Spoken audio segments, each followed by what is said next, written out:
Praise the lord. హల్లెలూయా. ప్రభునందు ప్రియ దేవుని పిల్లారా, నేటి వాక్య ధ్యానము కొరకు మిమ్మలను ప్రేమతో ఆహ్వానిస్తూ ఉన్నాను. నేటి వాక్య ధ్యానము కొరకు ప్రార్థన చేద్దామా? సకల ఆశీర్వాదములకు కారణభూతుడైన తండ్రి, సర్వోన్నతుడా, పరిశుద్ధుడా, గడిచిన కాలమంతా మమ్మలను కాచి కాపాడి మీ సజీవమైన రెక్కల కింద మమ్మలను దాచి ఉంచినందుకై స్తోత్రాలు నాయన. ఈ ఉదయ కాలమున నైనా అనుదిన వాక్య ధ్యానాలలో భాగంగా ఈరోజు కీర్తన గ్రంథము 16వ అధ్యాయాన్ని ధ్యానం చేయబోతూ ఉండగా మీరే మాకు బోధించి నేర్పించమని యేసయ్య పరిశుద్ధ నామమున అడుగుచున్నాను తండ్రి, ఆమేన్. ప్రభునందు ప్రియ దేవుని పిల్లారా, నేటి వాక్య ధ్యానముగా కీర్తనల గ్రంథము 16వ కీర్తనను మనం ధ్యానం చేసుకుందాం. 16వ కీర్తన, దావీదు రసిక కావ్యము. దేవా, నీ శరణజొచ్చి ఉన్నాను, నన్ను కాపాడుము. నీవే ప్రభుడవు, నీకంటే నాకు క్షేమాధారం ఏదియూ లేదని యెహోవాతో నేను మనవి చేదును. నేను ఇలాగూ అందును, భూమి మీదనున్న భక్తులే శ్రేష్ఠులు, వారు నాకు కేవలము ఇష్టులు. యెహోవాను విడచి వేరొకని అనుసరించు వారికి శ్రమలు విస్తరించును. వారర్పించు రక్త పానీయార్పణములు నేను అర్పింపను, వారి పేళ్ళు నా పెదవులను ఎత్తను.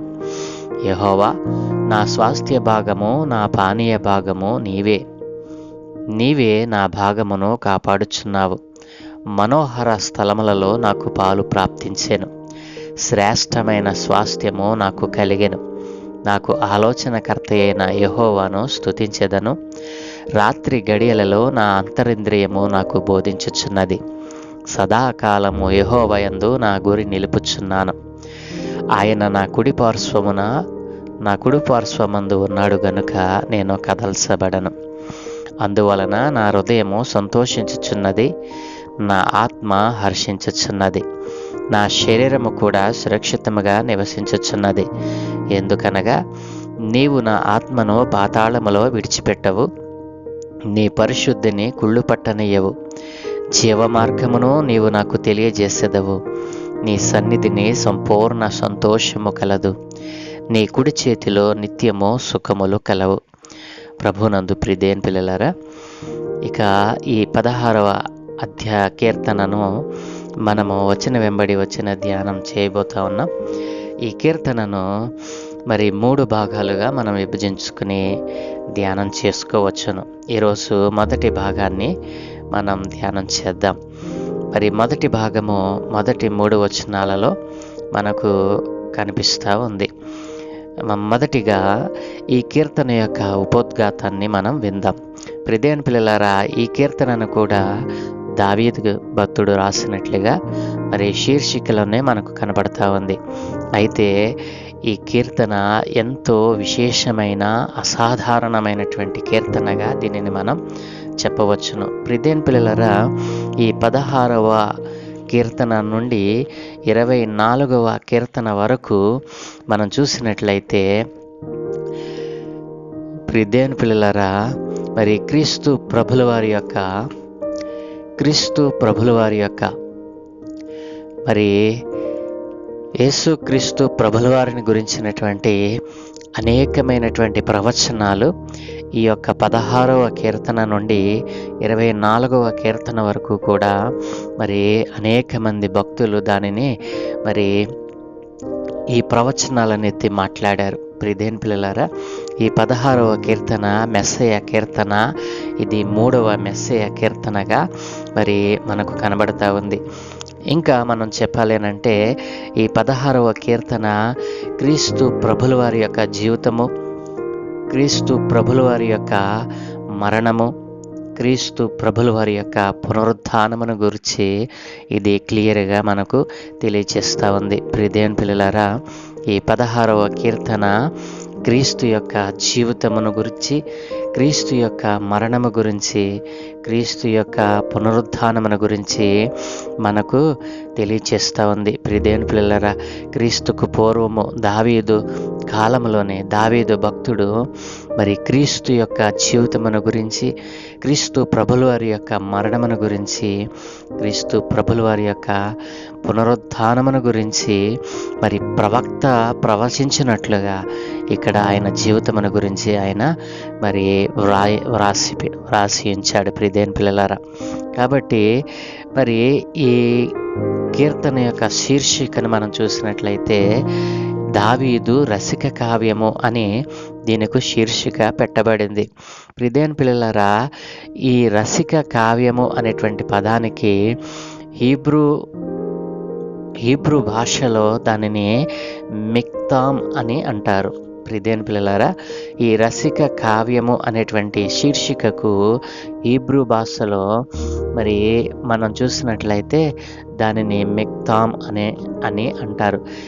ఈ మిక్తామ్ అనేటువంటి మాటకు ఖచ్చితమైనటువంటి అర్థం మరి ఎవరికి తెలియదు, కానీ ఇది బంగారము లేక నిధి అని అర్థం ఇచ్చేటువంటి ఒక హీబ్రూ పదం నుంచి ఉద్భవించినటువంటి మరి మాట. మిక్తామ్ అనంటే మరికొందరు అంటారు దాచడం లేదా దాచబడిన అని అర్థం ఇచ్చేటువంటి మరి పదం నుంచి ఈ యొక్క మిక్తామ్ అనేటువంటి మాట పుట్టింది అని కొందరు అభిప్రాయపడుతూ ఉంటారు. మరికొందరేమో మిక్తామ్ అనంటే కేవలము రాయబడినది ఏదైనా అంటే ఒక పద్యము లాంటిది అని కొందరు భావిస్తూ ఉంటారు. ఏది ఏమైనప్పటికీ దావీదు రసిక కావ్యము అనేటువంటి ఆ శీర్షికకు హీబ్రూ భాషలో మిక్తామ్ అని సంబోధించేవారు. ప్రియదేవుని పిల్లలారా, ఇది ఎంతో విశిష్టమైనటువంటి అసాధారణమైన కీర్తన. ప్రియదేవుని పిల్లలారా, ఈ కీర్తనలో దావీదు మనకు ప్రవక్తగా దర్శనమిస్తాడు. మరి ఒక ప్రవక్త ఎట్లా మాట్లాడతాడో అలా మాట్లాడుతున్నట్లుగా ప్రియదేవుని పిల్లలారా మనకు ఇక్కడ ఈ కీర్తనలో మనకు దావీదు భక్తుడు కనపడతాడు. నిజానికి యేసుక్రీస్తు ప్రభుల వారు దావీదు ద్వారా తాను ఈ భూమిపై మరి దావీదు భక్తునిలో నుండి క్రీస్తు ప్రభుల వారు ఉద్భవిస్తాడు అని, తన మరి గోత్రముల నుండే క్రీస్తు ప్రభులు ఉద్భవిస్తాడని ముందుగా ఎరిగిన వాడే ప్రవక్త ఏ రీతిగా అయితే మరి జరగబో విషయాలను దేవుని దగ్గర నుండి తీసుకొని మరి ఈ లోకానికి తెలియచేస్తాడో అలాగుననే మరి యేసుక్రీస్తు ప్రభుల వారు మరి దావీదు ద్వారా తాను ఈ భూమిపై తన జీవితం గురించి, తాను మరణించి సజీవంగా లేవటం గురించి మరి ఇక్కడ మాట్లాడుతూ ఉన్నాడు. తాను ఈ లోకానికి రాకముందు 1000 సంవత్సరాల క్రితమే మరి దావీదు భక్తుడు ఇలా మాట్లాడాడు. ప్రియదేవుని పిల్లలారా, మరి ఈ కీర్తనలో ఉదహరించినటువంటి అనేక ప్రవచనాలు క్రొత్త నిబంధన గ్రంథములో భక్తులు ఉదహరించారు. ఉదాహరణకు అపోస్తల కార్యములు 2వ అధ్యాయము 25, 26 మరి వచనాలు మనం చూసినట్లయితే, ఆయనను గూర్చి దావీదు ఇట్లా నేనెల్లప్పుడూ నా ఎదుట ప్రభువును చూచుచుంటిని, ఆయన నా కుడి పార్శ్వమున ఉన్నాడు గనుక నేను కదల్చబడను. కావున నా హృదయము ఉల్లసించెను, నా నాలుక ఆనందించెను, మరియు నా శరీరము కూడా నిరీక్షణ కలిగి నిలకడగా ఉండును. నీవు నా ఆత్మను పాతాళంలో విడిచిపెట్టవు, నీవు నీ పరిశుద్ధిని కుళ్ళుపట్టనీయవు. నాకు జీవమార్గములు తెలిపితివి, నీ దర్శనమును అనుగ్రహించి నన్ను ఉల్లాసముతో నింపెదవు. ప్రియదేవుని పిల్లలారా, కీర్తన 16వ అధ్యాయము 8 నుండి 11 వరకు రాయబడినటువంటి ఈ ప్రవచన వాక్కులను మరి అపోస్తుల కార్యముల గ్రంథములో, క్రొత్త నిబంధన గ్రంథములో ఉటంకించటం మనం ఇక్కడ చూడవచ్చును. కాబట్టి ప్రియదేవుని పిల్లలారా, క్రీస్తు ప్రభుల వారి యొక్క జీవితం గురించి, తాను మరణించటం గురించి, తాను సజీవంగా ఏ రీతిగా లేచాడో మరి దావీదు భక్తుడు ఇక్కడ ఒక ప్రవక్తలాగా మాట్లాడుతున్నట్లుగా మనం చూడవచ్చును. ప్రియదేవుని పిల్లారా, దావీదు సొంత అనుభవాలు కొన్ని ఇక్కడ మనకు ఈ కీర్తనలో కనపడతా ఉన్నాయి. మరి నిస్సందేహంగా మనం చెప్పవచ్చు, దావీదు అనుభవించి దేనినైతే మరి క్రీస్తు ప్రభుల వారి భూమి మీదకి రాకముందే 1000 సంవత్సరాలకు పూర్వమే క్రీస్తు ప్రభుల వారిని గురించిన మరి సందర్భాన్ని, ఆ ప్రవచనాన్ని ఎత్తి మాట్లాడుతూ ఉన్నాడు. అయితే ఈ కీర్తన యేసు ప్రభువుకి ఎలా వర్తిస్తుందో మరి మనం ఇప్పుడు చూద్దామా? దేవుని పిల్లారా, యేసుక్రీస్తు ప్రభుల వారు ఈ లోకంలో ఉన్నప్పుడు ఆయన నాకు ఆశ్రయము నా తండ్రియే అని ఒప్పుకున్నాడు. నాకు తోడు నా తండ్రియే అని ఆయన ఒప్పుకున్నాడు. మరి తండ్రి అయిన దేవుడు లేకుండా ఆయన దేవునికి కుమారుడైనప్పటికీ, ఆయన దేవుని కుమారుడిగా ఈ లోకానికి వచ్చినప్పటికీ తన సొంత బల ప్రభావాలను ఎక్కడ కూడా మరి వాడుకున్నట్లుగా, తనకున్న శక్తిని ఆయన ఆధారం చేసుకున్నట్లుగా మనం ఎక్కడ చూడం. దేవుని పిల్లారా, మరి తన సొంత బల ప్రభావాలను క్రీస్తు ప్రభుల వారు పక్కన పెట్టి తండ్రి అయిన దేవుని బల ప్రభావాలపైనే ఆధారపడ్డాడు. ఉదాహరణకు మనం చూసినట్లయితే ఫిలిప్పీయులకు రాసిన పత్రిక 2వ అధ్యాయము 5-7 వచనంలో, క్రీస్తు యేసునకు కలిగిన ఈ మనసు మీరును కలిగి ఉండుడి. ఆయన దేవుని స్వరూపము కలిగిన వాడయుండి దేవునితో సమానముగా ఉండుట విడిచిపెట్టకూడని భాగ్యమని ఎంచుకొనలేదు గాని మనుష్యుల పోలికగా పుట్టి దాసుని స్వరూపమును ధరించుకొని తన్ను తానే రిక్తునిగా చేసుకున్నాడు. దేవుని పిల్లలారా, ఇక్కడ మనం చూసినట్లయితే సమస్తమును దేవునిపైనే ఆధారపడ్డాడు. తన తండ్రి నన్ను పంపించాడు, తన ఆదేశానుసారం నేను పనిచేయాలని తండ్రి చిత్తాన్ని నెరవేర్చినటువంటి కుమారునిగా క్రీస్తు ప్రభుల వారు మనకి ఇక్కడ కనబడతా ఉన్నాడు. దేవుని పిల్లలారా, ఆయనలో ఏ లోపం లేని పవిత్రత కలిగిన వాడైనప్పటికీ నాలాగా నీలాగా మరి సాతాను నుంచి, మరి కీడుల నుంచి, అపాయాల నుంచి ఆయనను కాపాడుకోవటం కోసం తండ్రి పైన ఆధారపడ్డాడు. దేవుని పిల్లారా, ఉదాహరణకు మనం చూసినట్లయితే మత్తయి సువార్త 4వ అధ్యాయం మరి 1-4 వచనాల్లో, మరి అప్పుడు యేసు అపవాది చేత శోధింపబడుటకు ఆత్మ వలన అరణ్యమునకు కొనిపోయాడు. 40 దినములు 40 రాత్రులు ఉపవాసం ఉండిన పిమ్మట ఆయన ఆకలి కొనగా ఆ శోధకుడు ఆయన యొద్దకు వచ్చి మరి మాట్లాడినటువంటి శోధన ఇక్కడ మనకు కనపడతా ఉంది. దేవుని పిల్లారా, కాబట్టి నీవు నేను ఏ రీతిగా అపవాది చేత మరి శోధింపబడతా ఉన్నామో అలాంటి శోధనే ఆయనకు ఎదురయ్యింది. అప్పుడు ఆయన తన తండ్రి మీద ఆధారపడ్డాడు. తన తండ్రి ఏదైతే ఉపదేశించాడో ఆ వాక్యమును ఎత్తి అపవాదిని ఎదిరించాడు. దేవుని పిల్లారా, కాబట్టి క్రీస్తు ప్రభుల వారు మరి ఈ కీర్తన ఈ కీర్తనలో క్రీస్తు ప్రభుల వారికి ఎలా వర్తిస్తుందో మనము ఈ లక్షణాలను బట్టి మనం అర్థం చేసుకోవచ్చు. దేవుని పిల్లారా, కాబట్టి ఇక మొదటి వచనం నుండి మనం ధ్యానం చేద్దాం. మొదటి భాగమును మరి దావీదు భక్తుడు అంటా ఉన్నాడు, దేవా నీ శరణుజొచ్చి ఉన్నాను, నన్ను కాపాడుము. నీవే ప్రభుడవు, నీకంటే నాకు క్షేమాధారమేదియూ లేదని యెహోవాతో నేను మనవి చేదును. నేను ఇలాగూ అందును, భూమి మీదనున్న భక్తులే శ్రేష్ఠులు, వారు నాకు కేవలము ఇష్టులు. యెహోవాను విడిచి వేరొకరిని అనుసరించు వారికి శ్రమలు విస్తరించును. వారు అర్పించు రక్తపానీయార్పణములు నేను అర్పింపను, వారి పేర్లు నా పెదవులను ఎత్తను. దేవుని పిల్లలారా, ఈ మొదటి భాగంలో దేవుడు మరి భక్తుడు మాట్లాడుతూ ఉన్నాడు. క్రీస్తు ప్రభుల వారిని మరి ఉటంకిస్తూ మాట్లాడుతూ ఉన్నాడు. దేవుని పిల్లలారా, నీవే ప్రభుడవు అని ఇక్కడ అన్నది ఎవరు? క్రీస్తు ప్రభుల వారే. మరి క్రీస్తు ప్రభుల వారు తన తండ్రి అయిన దేవుణ్ణి, నీవు నా ప్రభుడవు, నా ప్రభువు ఆజ్ఞాపించినది తప్ప నేను దేనిని కూడా చేయటానికి నాకు మరి అవకాశం లేదని యేసుక్రీస్తు ప్రభుల వారు ఒప్పుకున్నటువంటి ఆ సందర్భము, యేసు తన తండ్రి అయిన యెహోవాను అన్నిట్లో తనకు ప్రభువుగా అంగీకరించాడు. తాను ఏమై ఉన్నానో దానంతటికీ, తనకున్న సమస్తానికి ఆయనే మూలాధారమని క్రీస్తు ప్రభుల వారు ఒప్పుకున్నారు. ఉదాహరణకు యోహాను సువార్త 4వ అధ్యాయము 34వ వచనం మనం చూస్తే, యేసు వారిని చూచి నన్ను పంపిన వాని చిత్తము నెరవేర్చుటయు ఆయన పని తొదముట్టించుటయు నాకు ఆహారమై ఉన్నది అని మరి యేసు ప్రభుల వారు చెప్పినటువంటి మాటని ఇక్కడ మనం జ్ఞాపకం చేసుకోవచ్చు. అలాగే యోహాను సువార్త 5:30లో కూడా, నా అంతట నేను ఏమీ చేయలేను, నేను వినున్నట్లుగా తీర్పు తీర్చుచున్నాను, నన్ను పంపిన వాని చిత్త ప్రకారమే చేయగోరుదును గాని నా ఇష్ట ప్రకారము చేయగోరను గనుక నా తీర్పు న్యాయమైనది అని తండ్రి అయిన దేవునిని ఆయన, నీవే నా ప్రభుడవు, నీకంటే నాకు క్షేమాధారమేది లేదని మరి తండ్రితో చెప్పుతూ మనం ఇక్కడ చూస్తూ ఉన్నాం ప్రియదేవుని పిల్లరా. అలాగనే నేను ఇలాగూ అందును, భూమి మీద ఉన్న భక్తులే శ్రేష్ఠులు, వారు నాకు కేవలము ఇష్టలు, విశ్వాసులైన తన పవిత్రులను మరి క్రీస్తు ప్రభుల వారు ప్రేమిస్తూ ఉన్నాడు.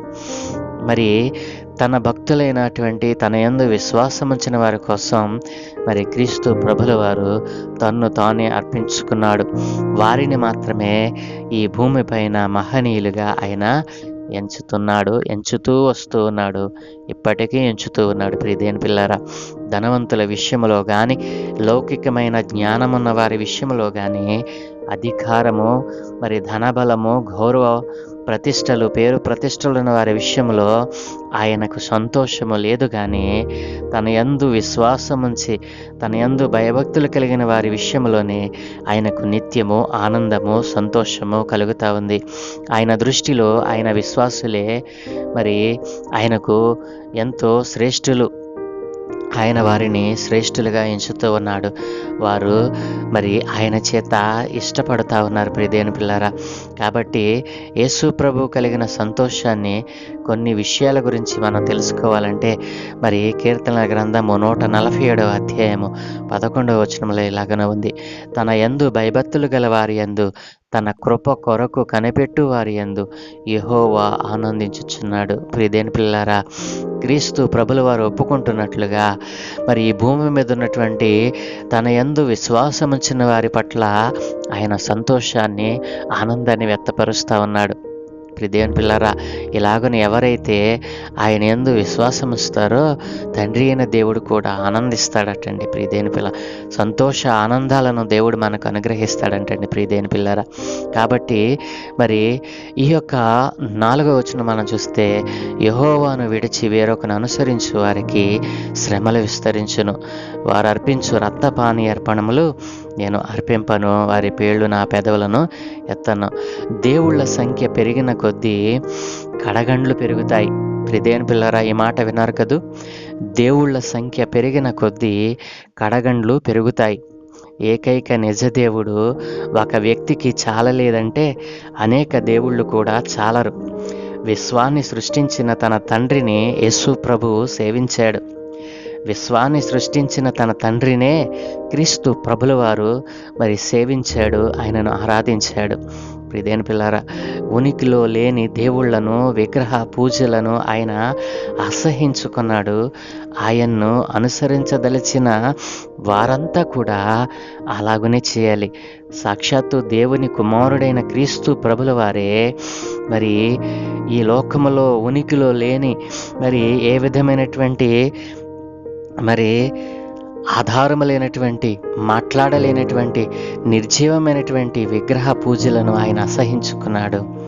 ఆయనను అనుసరించవలసినటువంటి వారందరూ కూడా అలాగునే చేయాలని ఆయన అభిప్రాయపడ్డాడు. ప్రియదేవుని పిల్లరా, కాబట్టి ఈ కీర్తన భాగంలో మనం చూసినట్లయితే క్రీస్తు ప్రభుల వారి యొక్క జీవితం మరి మనం చూసినట్లయితే క్రీస్తు ప్రభుల వారి యొక్క జీవితం, క్రీస్తు ప్రభుల వారు తన తండ్రిని ఏ రీతిగా తనకు ఆధారముగా చేసుకున్నారో, ఆయన శరణజొచ్చి ఆయన దగ్గరే నాకు క్షేమము ఉందని గుర్తించాడు. ఈ రోజున సర్వశక్తి కలిగిన దేవునిని కలిగి ఉండి కూడా నీవు ఈ లోకములో ఆయన నామమును కాకుండా మరి భూమి మీద ఉన్నటువంటి ప్రతిదానిని మరి వేరొకని అంటే ప్రతిదానిని నువ్వు ఆరాధిస్తున్నావా? నిర్జీవమైన వాటిని, జీవం లేని వాటిని, మరి మాట్లాడలేని వాటికి నీవు మొక్కుతున్నావా? ఈ రోజున నీ జీవితము ఎలాగున ఉంది? క్రీస్తు ప్రభుల వారు తండ్రిని ఆధారం చేసుకొని ఆయనను చెరణజొచ్చి ఏ రీతిగా మరి ఈ లోకములో శ్రేష్టమైనటువంటి జీవితాన్ని మరి ఇచ్చారో అలాంటి జీవితం నీకు కూడా ఇవ్వాలని ఆయన ఎంతో ఇష్టపడతా ఉన్నాడు. ఇంకను ఈ లోకముతో స్నేహం చేస్తూ ఈ లోకముతో మలినకరమైనటువంటి ఈ లోకములో మరి భౌతికపరమైనటువంటి ఆశలతో కోరికలతో నిన్ను నీవు కృషింప చేసుకుంటున్నావేమో. క్రీస్తు ప్రభుల వారు శరణజొచ్చు. ఆయన శరణలోకి నీకు వచ్చినట్లయితే నీకు సంపూర్ణ సంతోషములు, సంపూర్ణ ఆనందములు కలవు. అలాంటి సంపూర్ణ ఆనంద సంతోషాలు నా ప్రభువు మీకు అనుగ్రహించునుగాక. రేపటి దినమున 2వ భాగాన్ని మనం ధ్యానం చేద్దాం. ప్రార్థన. సకల ఆశీర్వాదములకు కారణభూతుడైన తండ్రి, మా మంచి దేవా నీకు వందనాలయ్యా. గడిచిన కాలమంతా మమ్మల్ని రెక్కల నీడలో కాచి కాపాడి ఈరోజు ఈ రీతిగా సజీవ లెక్కలు మమ్మల్ని ఉంచినందుకే స్తోత్రాలు. కొద్ది నిమిషాలు నీ పవిత్రమైన మాటలను నైనా ధ్యానం చేయడానికి మీరు మాకు ఇచ్చిన భాగ్యమును బట్టి మీకు వందనాలు. ఎందరికో లేని భాగ్యమును మాకు అనుగ్రహించారు నాయన. నీ మాట సత్యము, నీ మాట పవిత్రమైనది, నీ మాట పరిశుద్ధమైనది. నీవు పలికిన ప్రతి మాట ఆయన మనిషిని బాగు చేస్తుంది, మనిషి మనస్సును మారుస్తుంది, మనిషిలో ఉన్న ఆ వేదనను, ఆ శోధనను తీసివేస్తుంది నాయన. ఎందరైతే ఈ మాటను అంగీకరించి నీ యందు విశ్వాసముంచి నీలో నిలిచి ఉండాలని ఆశపడతా ఉన్నారు, ఎవరి జీవితంలో అయితే నైనా నిరాశ నిస్పృహలు నైనా ప్రస్ఫుటంగా కనిపిస్తూ ఉన్నాయో వారి జీవితంలో ఇప్పుడే నీ మాటలు విన్నారు నాయన. నీ మాట వారి జీవితంలో కార్యము చేయటం ప్రారంభిస్తూ ఉండగా అయ్యా నీవే కలుగ చేసుకోమని, నీ పిల్లలైన వారందరి మీద మీ ఆత్మను కుమ్మరించమని, అంతటా అందరూ మారు మనసు పొంది సత్యమును తెలుసుకొని సువార్తను అంగీకరించే భాగ్యము ప్రపంచమంతటికి అనుగ్రహించమని, సత్య సువార్త అనేక మందికి ప్రకటింపబడుతూ ఉండగా ఇది అనేక మందికి చేరున్నట్లుగా అయ్యా ఇదిగో తండ్రి ఈ సువార్త పనిలో ఒక పనిముట్టుగా వాడబడుతున్న బిడ్డలందరి మీద మీ ఆత్మనుంచమని, ఘనత మహిమ ప్రభావాలు మీరే పొందుకోమని, ఈ దిన మా ప్రయాణాలన్నిటిలో మీ క్షేమమును అనుగ్రహించి మీ దూతల కాపుదలు అనుగ్రహించి మీరే మహిమ పొందుకోమని యేసు నామమున అడుగుచున్నాము తండ్రి. Amen, amen, amen.